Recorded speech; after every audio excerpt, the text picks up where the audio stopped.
Well, it's historic in that it's the third time the PKK has called on its fighters to lay down their arms in the hope of a lasting peace settlement with the Turkish government. Whether this call is more successful than the previous ones, one in 1999, shortly after Öcalan's capture, and the other in 2013, will depend on two things. Firstly, how the Turkish government responds.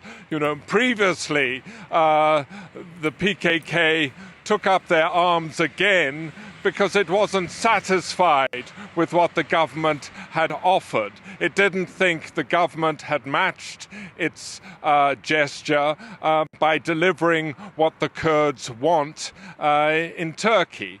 They want a measure of freedom for Apo Öcalan, such as being allowed to live on the mainland under house arrest. He's now imprisoned on an island in the Marmara Sea.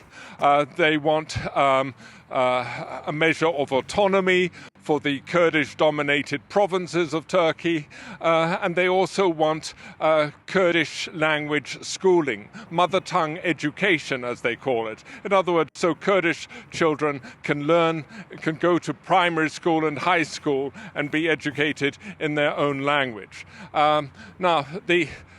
How far the government goes, we will wait and see. At the end of his message today, which was read out by a former leader of the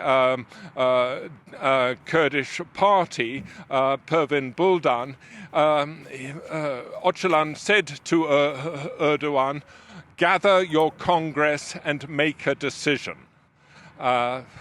The second thing that this call will depend on is how the actual PKK leadership reacts to it. Whether the PKK leaders, who are in a district of northern Iraq called Kandil, agree to lay down their arms. And I think that will depend on whether they think the Turkish government has done enough. Öcalan has been in jail for 26 years now.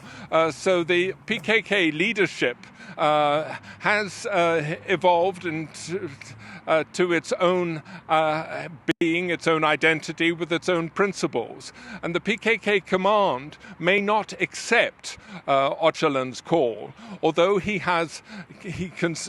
continues to command considerable respect among Kurdish people, both in Turkey and in Iraq and in Syria. Jasper, thank you very much for